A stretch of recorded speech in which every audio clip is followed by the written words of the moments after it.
There is a moment, and you have felt it, when something inside you goes quiet. Not the quiet of giving up, not the quiet of numbness. A different kind of quiet. The kind that arrives after a long season of holding on, of pushing through, of wondering whether any of it matters, whether anyone sees, whether the invisible work you have been doing in the privacy of your own becoming has registered anywhere at all. And in that quiet, something unexpected happens. You feel seen, not by a person, not by an audience, not by some external validator with a checklist. You feel seen by something so vast and so intimate that it does not have edges. Something that has been watching not your achievements, not your failures, but the quality of your willingness, the texture of your persistence, the fact that you kept choosing again and again to stay open when closing down would have been so much easier. If you are hearing these words right now, that is not coincidence. That is resonance. Something in the field of your own consciousness reached toward this moment, and this moment reached back. And what I want to offer you over the next stretch of time together is not comfort, though comfort may come. It is clarity. Clarity about what it actually means when the universe reflects back to you a signal that says, "Yes, I see you, and what you have been doing in the dark matters more than you know." But I want to be precise about something from the start, because this territory is littered with misunderstanding. When we talk about divine reward, most people immediately picture something arriving from outside. A windfall, a relationship, a door swinging open. And those things may come, they often do, but they are not the reward. They are side effects of the reward. The actual reward is something that has already begun happening inside you, something that seals itself not when the universe delivers a package to your doorstep, but when your own internal architecture shifts into a configuration that can no longer be undone. That is what sealed means. Not promised for later, locked in now, irreversible. And understanding how that works, really understanding it, requires going somewhere most spiritual teachings refuse to go. It requires looking at what irreversibility actually means at the deepest levels of reality. So let us go there. In thermodynamics, there is a concept called a phase transition. You have witnessed this 1,000 times without thinking about it. Water sits in a pot on a stove. Heat enters. For a long time, nothing visible happens. The water gets warmer, degree by degree, but it still looks like water. It still behaves like water. If you stuck your hand in at minute 1 and again at minute 8, you would notice a difference in temperature, but the substance itself would seem unchanged. Then, at a very specific threshold, everything shifts at once. The water does not gradually become steam. It crosses a boundary, and its entire organizational structure transforms. The molecules, which had been sliding past each other in liquid arrangement, suddenly fly apart into gas. The thing that was water is no longer water. And here is the part that matters. That transition is irreversible under the same conditions. You cannot unboil water by simply wishing it back. The system has moved into a new state, and that new state has its own rules, its own behaviors, its own relationship to the environment. You are in the middle of a phase transition. That is what this quiet you have been feeling actually is. It is not emptiness. It is not the absence of progress. It is the last few degrees before the threshold. All that invisible heat you have been absorbing. Every prayer you whispered that seemed to hit the ceiling. Every moment of self-awareness that cost you comfort. Every time you chose the harder truth over the easier lie, all of it has been accumulating, degree by degree. And the reason it has not looked like progress is because phase transitions do not announce themselves gradually. They do not send weekly reports. The water does not slowly become steam over the course of an hour. It is water, water, water, water, water, and then it is not. What seals a divine reward is not a cosmic decision made about you from above. It is the moment your internal system crosses its own threshold and reorganizes into something that cannot go back. And that reorganization is not metaphorical.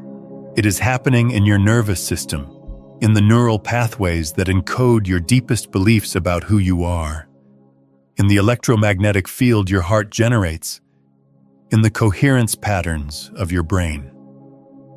Let me show you what I mean. The HeartMath Institute has spent over 2 decades measuring something called heart coherence. When your heart rhythm pattern becomes smooth and ordered, which happens during states of genuine gratitude, compassion, or deep inner peace, it creates a measurable electromagnetic field that extends several feet beyond your body. This is not poetry. This is data collected with magnetometers.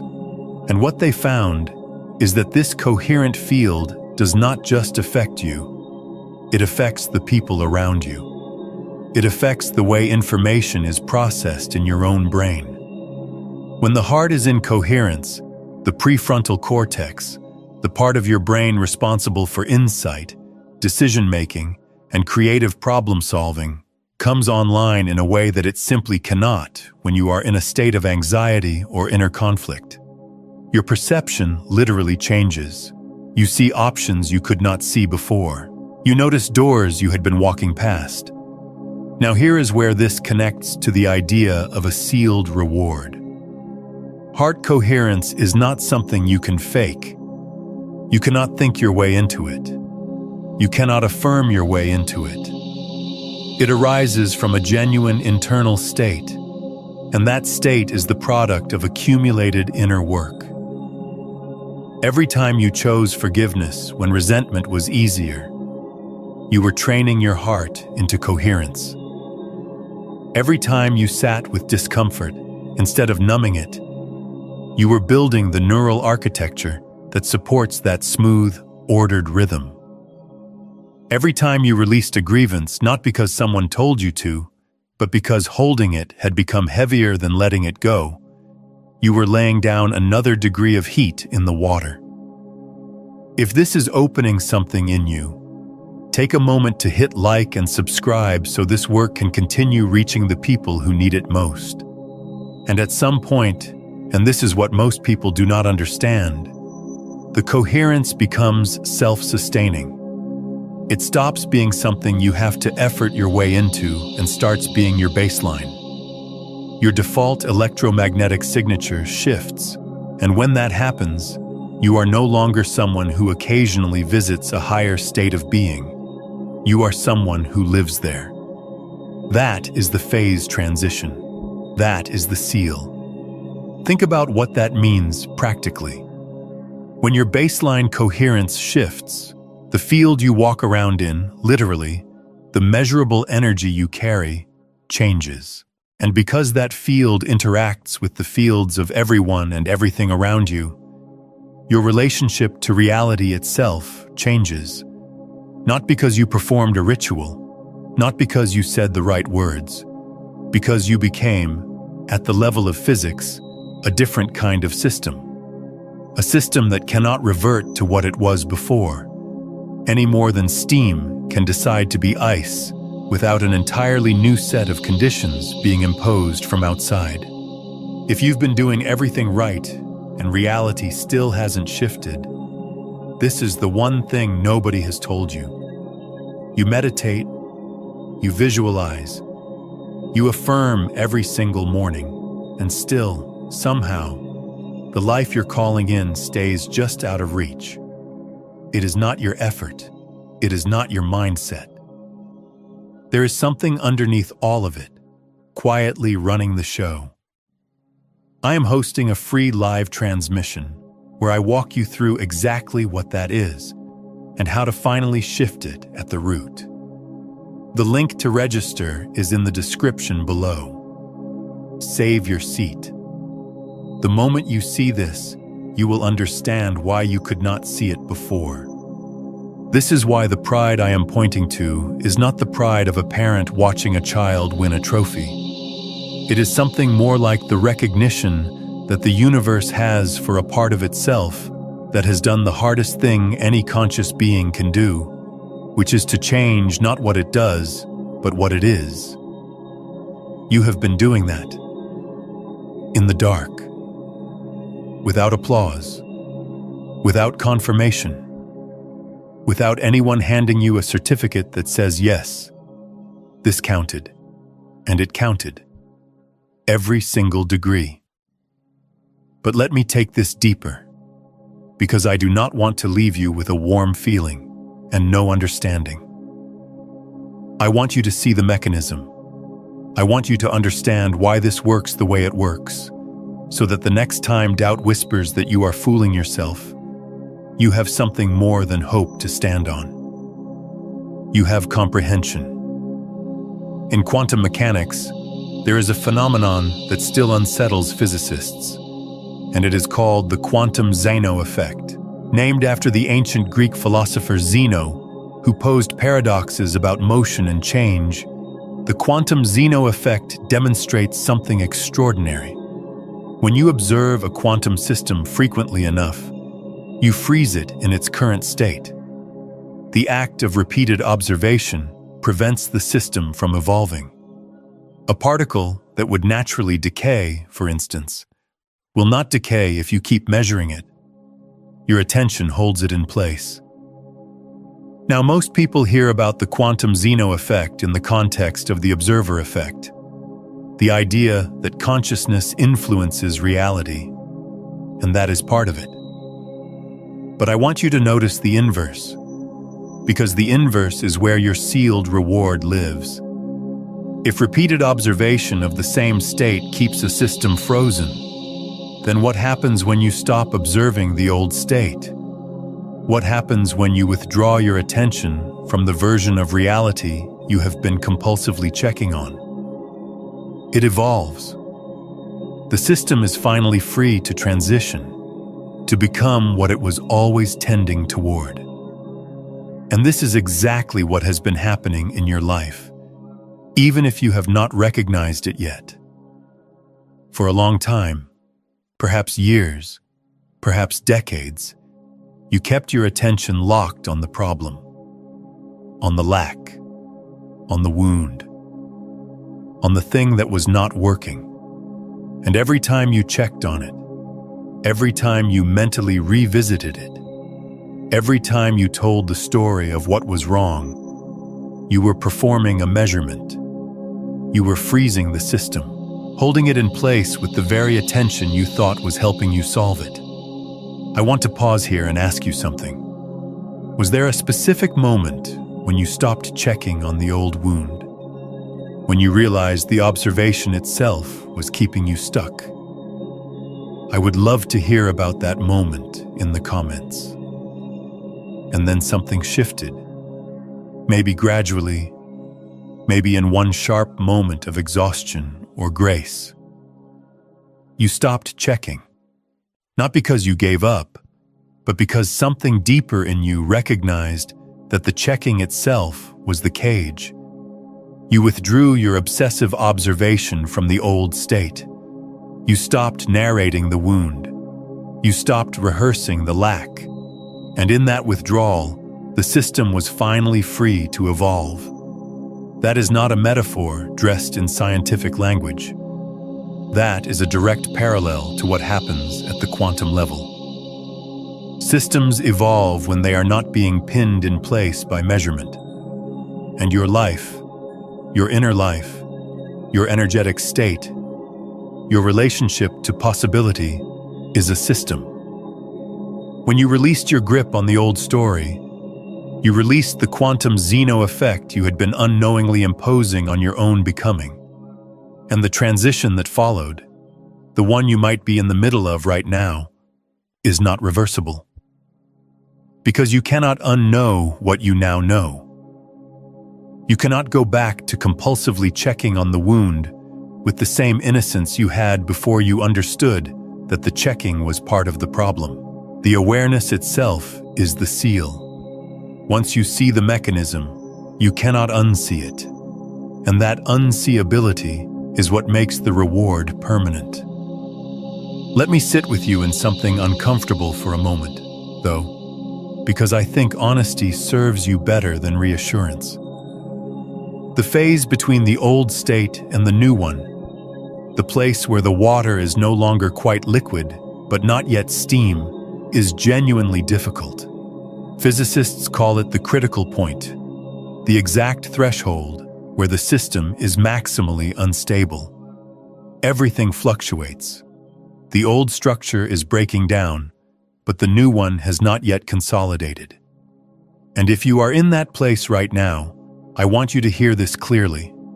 The instability is not a sign that something is going wrong. It is the signature of the transition itself. Think about what happens to water at the critical point. It does something called critical opalescence. It becomes cloudy. Light scatters in all directions because the system is fluctuating at every scale simultaneously. Tiny regions of liquid and tiny regions of gas coexist, shifting back and forth, and the whole thing looks murky and confused. If you did not know what you were looking at, you would think something was failing. You would think the water was contaminated. But a physicist would look at that same cloudiness and say, "Ah, it is about to transform."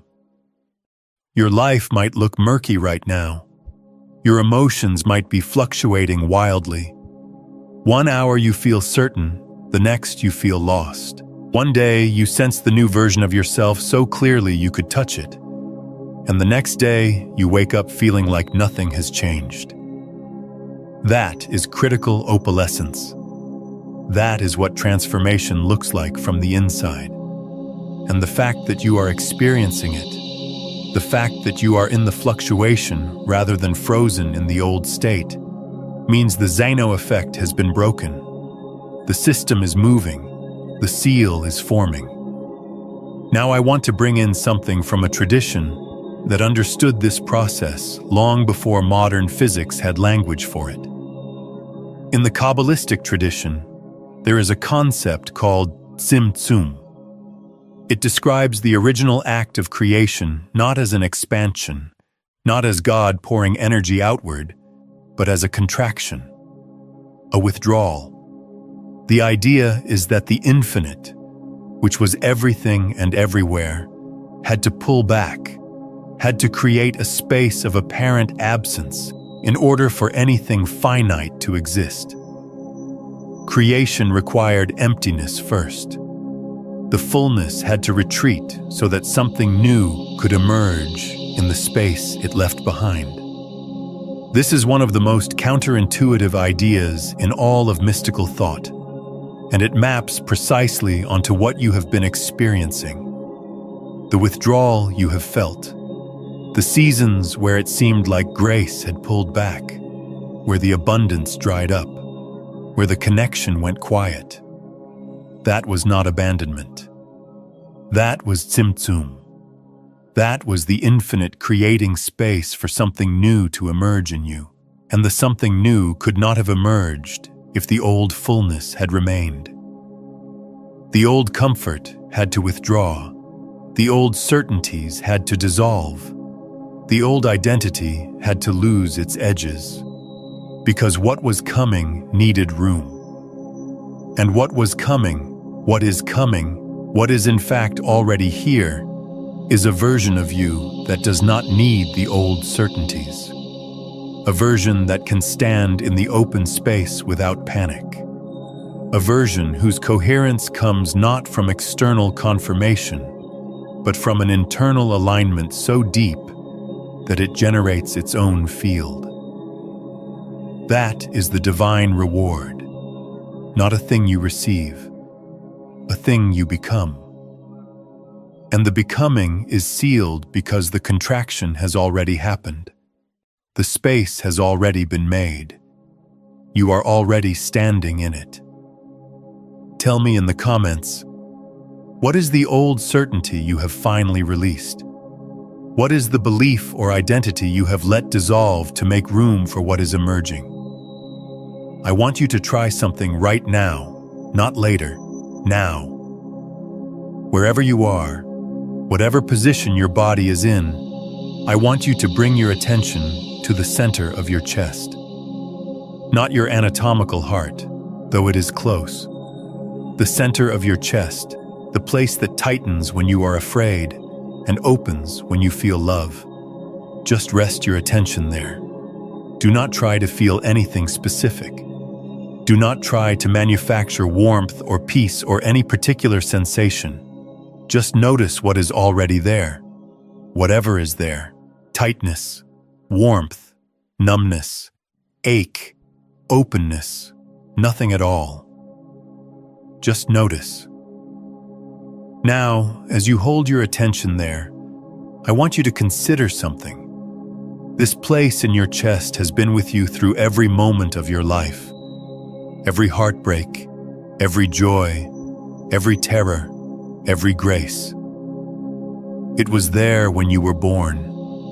It will be there when you take your last breath. It has never left you. It has never judged you. It has never withdrawn its presence, even when you forgot it existed for years at a time. It has simply been beating, generating its field, sending its rhythm out into the space around you. Faithful in a way that no person, no institution, no ideology has ever been. That faithfulness is not separate from the divine. It is the divine, expressed as rhythm, as coherence, as the 60 to 100,000 beats per day that you never had to earn, never had to deserve, never had to be good enough for. They were given, freely, without condition. And they are still being given right now as you listen to these words. The pride I am pointing to is not the pride of a judge who has weighed your actions and found them sufficient. It is the pride of the heartbeat itself, if the heartbeat could feel, recognizing that the consciousness it has been sustaining has finally turned around and noticed it, has finally stopped looking everywhere else for confirmation and looked here, at the thing that was always already given, at the reward that was sealed before you ever did anything to earn it. But there is a paradox in this, and I do not want to smooth it over, because the paradox is where the real teaching lives. If the reward was always already given, if the heartbeat was always already faithful, if the coherence was always already available, then what was the point of all the struggle? What was the point of the dark nights, the doubt, the seasons of apparent abandonment?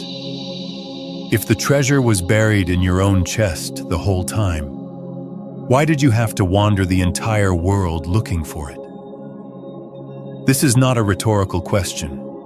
It has a real answer, and the answer lives in a concept from information theory that I think is one of the most spiritually profound ideas in all of science. It is called Shannon entropy, named after Claude Shannon, the father of information theory. Shannon showed that the information content of a message is directly related to how surprising it is. A message that tells you something you already know carries zero information. A message that tells you something you could not have predicted carries maximum information. The more unexpected the signal, the more information it contains. Now apply this to your journey. If you had been born knowing that the divine was in your chest, if you had never doubted, never wandered, never lost the thread, then the moment of recognition would carry no information. It would be like someone telling you water is wet. True, but empty. The wandering, the forgetting, the searching in all the wrong places, all of that was not a mistake. It was the creation of surprise. It was the universe arranging the conditions under which the moment of recognition would carry maximum information, maximum transformation, maximum irreversibility. Because when you finally see what was always there, and you see it after years of not seeing it, the seeing changes you in a way that effortless knowing never could. The contrast is the content. The forgetting is what makes the remembering sacred, and the remembering, once it happens, cannot be undone because it carries too much information. It has too much weight. It has been earned not in the sense of deserved, but in the sense of generated through the full journey of confusion and return. This is why the reward is sealed, not because a deity stamped an approval form, because the information content of your recognition is so high that it has permanently reorganized your system. You cannot unknow this. You cannot go back to the innocent forgetting.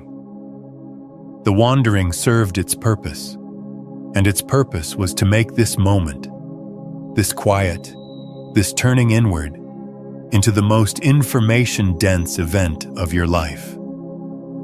If you are ready to go even deeper into the signal you have been all along, listen closely. Have you spent years chasing manifestation, visualizing, affirming, raising your vibration, only to watch the same patterns repeat? Every traditional method assumes the same thing, that you are separate from what you want. That separation was never real. You were chasing a signal you were already broadcasting. Beyond the frequencies, a quantum guide to consciousness mastery walks through all 9 frequencies, from the dense transmissions trapping you through the ascending currents to the master frequencies where consciousness becomes the field. Every method you tried sent a signal outward. This one tunes the signal you already are. Every day you delay, your nervous system broadcasts the same old signal, and breaking free gets harder. So move on it tonight. The link is in the pinned comment below. Now let us bring this recognition back into the body where it lives. Let me bring this into the body again, because understanding this intellectually is only half the circuit. The other half is felt. There is a specific experience that many people have reported, across cultures, across centuries, and it has never been adequately explained by conventional psychology. It is the experience of being held, not physically, not by a person. The experience of being held by something invisible, something vast, something that seems to know you more intimately than you know yourself. It often comes at the strangest times, not during meditation or prayer necessarily, but in the middle of an ordinary moment. Washing dishes, driving, sitting in a waiting room. Suddenly, without warning, the sense that you are not alone, that you have never been alone, that the aloneness you felt was a kind of optical illusion created by looking outward for something that was always inward. If you have felt this, even once, even for 3 seconds, then you have already received the signal. And the signal is not saying you are special in the way the ego wants to be special, elevated above others, chosen from the crowd. The signal is saying something much more radical than that. It is saying you are not separate, that the boundary you drew between yourself and the source of all things was always imaginary. That the pride beaming toward you is not beaming from somewhere else. It is beaming from the deepest layer of your own being, recognizing itself through your eyes, through your breath, through your willingness to keep going when every surface-level indicator said, stop. In the Advaita Vedanta tradition, this is described with a precision that Western language struggles to match. The teaching is simple, almost absurdly simple, and it takes most people an entire lifetime to actually hear it. Tat Tvam asi. Thou art that. The thing you are seeking is the thing that is seeking. The awareness looking for God is God looking for itself. The consciousness wondering whether it is worthy of divine pride is the divine, experiencing the exquisite sensation of wondering. And when that loop closes, when the seeker recognizes itself as the sought, something happens that the tradition calls moksha, liberation. Not liberation from the world, but liberation from the illusion that you were ever separate from what you were seeking.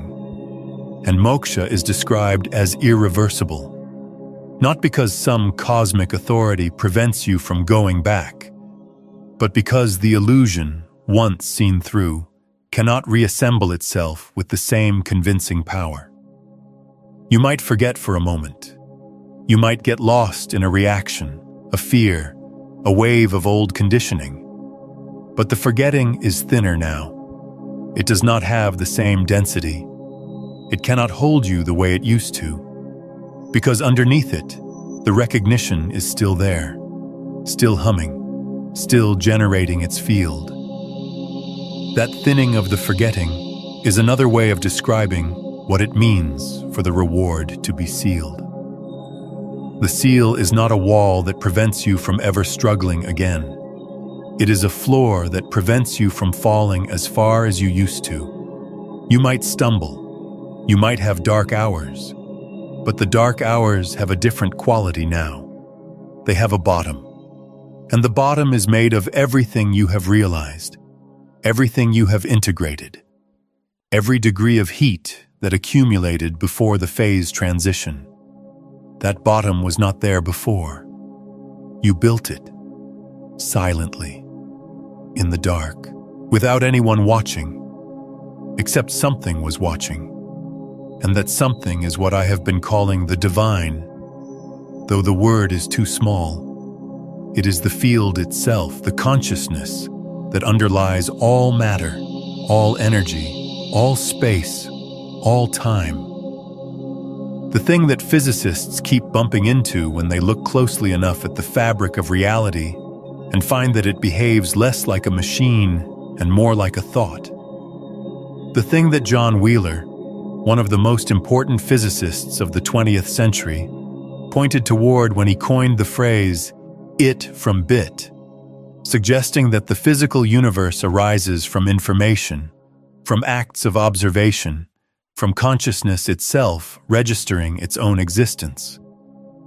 If Wheeler was right, and the evidence continues to accumulate that something in his direction was right, then the universe is not a stage on which you perform. It is a mirror in which you are reflected.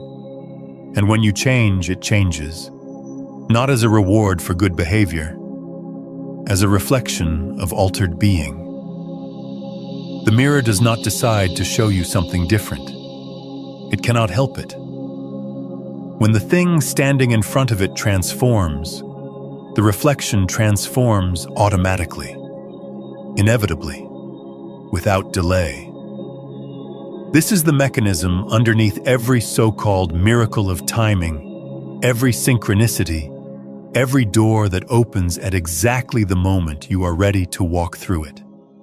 The door did not open because you were finally good enough. The door was always there. You could not see it because your internal state was generating a field that literally filtered it out of your perception. Heart incoherence narrows perception. It is measurable. When you are in a state of anxiety, frustration, or inner conflict, your brain processes less information from the environment. You see fewer options. You notice fewer openings. Not because they are not there, but because your perceptual apparatus is not configured to detect them. And when coherence returns, when the heart rhythm smooths, when the internal civil war quiets, perception widens dramatically. The same room you have been sitting in for months suddenly contains possibilities you never noticed. The same relationship you thought was dead suddenly reveals an opening. The same career you thought was a trap suddenly shows a door. Nothing external changed. Your field changed, and the field is the filter. So when I say your divine reward is sealed, I am saying your filter has changed permanently. The coherence you have built through all those invisible choices is now generating a perceptual field that shows you a different world. Not a fantasy world, the real world. The one that was always there, underneath the one your incoherence was projecting. I want to give you one more piece of this, because I think it is the piece that ties everything together, and it comes from an unlikely place. It comes from the biology of trees. In a forest, trees communicate through an underground network of fungal threads called a mycorrhizal network. Some scientists call it the wood wide web. Through this network, trees share nutrients, send chemical warning signals about pests, and even direct resources to younger or weaker trees that need support. A mother tree, a large, old tree at the center of the network, can recognize her own seedlings among the thousands of trees connected to the web, and she will preferentially send them nutrients. She will reduce her own root competition to give them room to grow. She will, in a very real biological sense, sacrifice for them. But here is what fascinates me about this. The seedling does not know it is being supported. It has no awareness of the network beneath it. It simply grows. It reaches toward the light, sends its roots into the soil, and does the slow, patient work of becoming a tree. And the whole time, invisibly, beneath the surface, resources are flowing toward it. Protection is being offered. Space is being made. The seedling experiences its own growth as solitary effort. But it was never solitary. It was networked into a web of support so vast and so hidden that it could not be perceived from the surface. You are the seedling. You have been doing the slow, patient work of reaching toward the light. And the whole time, beneath the surface of your awareness, something has been directing resources toward you. Not because you asked correctly, not because you performed the right ritual, because you are part of the network, because the network recognizes its own, because the mycorrhizal web of consciousness, the invisible field that connects all living systems, does not operate on merit. It operates on connection. And you have never, not for 1 second of your existence, been disconnected. The pride I keep pointing to is the pride of the network, recognizing that one of its nodes has woken up, has started to feel the threads, has begun to sense that the growth was never solitary, that the resources were never absent, that the support was never withdrawn. It was only invisible. And now it is becoming visible. Not because the network changed, but because you developed the perceptual coherence to detect it. If someone you care about is in the middle of their own critical point right now, wondering if the struggle means something is wrong, consider sharing this with them. When you pass this kind of recognition forward, it does not dilute, it multiplies. Your act of sharing becomes part of the mycorrhizal web itself, a thread of connection carrying nourishment to a seedling who cannot yet see the network beneath them. That ripple changes both of you. Let me bring this all the way home. Let me tell you what I think is actually happening in your life right now, based on everything we have explored together. You are at the critical point. The phase transition is underway. The old structure, the one built on seeking approval, on measuring your worth by external results, on narrating your wounds as your identity, that structure is losing coherence. It is breaking down, and it feels like loss. It feels like confusion. It feels like the ground is moving. Because it is. The ground of your old self is dissolving, and the ground of your new self has not fully solidified yet. You are in the cloud. The critical opalescence, the murky, fluctuating, terrifying, sacred space between what you were and what you are becoming. And what you are becoming cannot be described in advance because it has never existed before. It is not a version of you that you have seen in someone else and are trying to copy. It is not a template from a book or a teaching or a tradition. It is the unique expression that arises when your specific history, your specific wounds, your specific gifts, your specific pattern of forgetting and remembering passes through the critical point and reorganizes into something new, something that has your fingerprint on it, something that the universe has never seen before, because it required your exact journey to produce. That is why the pride is beaming, not because you achieved something on a checklist, because you participated in the creation of something unprecedented. Your specific pattern of struggle and awakening has generated a configuration of consciousness that adds something to the whole that was not there before. You are not just receiving from the network. You are contributing to it. Your hard-won coherence is now part of the mycorrhizal web, available to every other seedling that is still growing in the dark, still wondering whether the effort matters, still unable to see the threads beneath the surface. Your reward is their nourishment. Your transformation is their evidence that transformation is possible. Your sealed coherence is a signal broadcasting through the field, saying, "Keep going. The water is almost boiling. The cloudiness is not contamination. The quiet is not abandonment.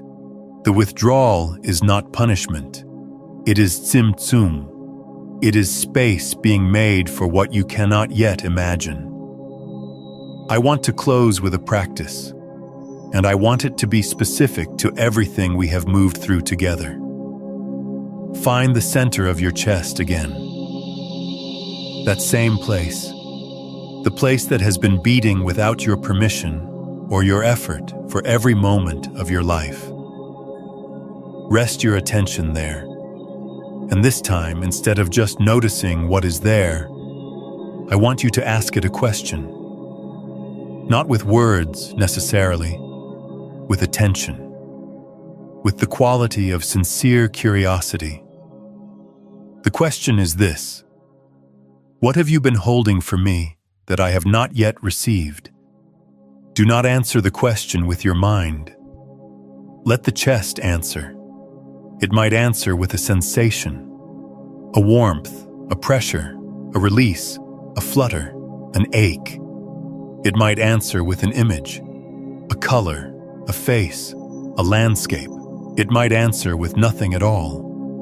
And that nothing might be the most profound answer of all, because it might be showing you that there is nothing being withheld, that everything has already been given, that the reward is not waiting in the future.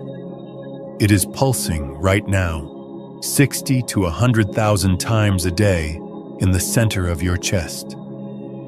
Sit with whatever comes. Do not judge it. Do not interpret it. Do not try to turn it into a lesson or a social media post. Just receive it. The way the seedling receives nutrients from the network, without knowing how, without understanding why. Just growing. The seal is not a lock. It is a crystallization. It is the moment when the pattern of your becoming hardens into something permanent, something that cannot be dissolved by doubt or eroded by time. And that crystallization has already begun. You can feel it. That is why you are here. That is why these words found you. Not because you need to be fixed, because you are ready to recognize what was never broken. The divine is not beaming with pride the way a teacher beams at a student who finally got the right answer.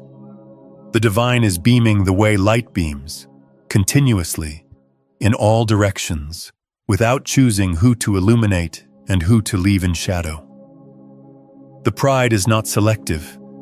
It is structural. It is the nature of the source to radiate, and you have finally stopped standing behind your own shadow.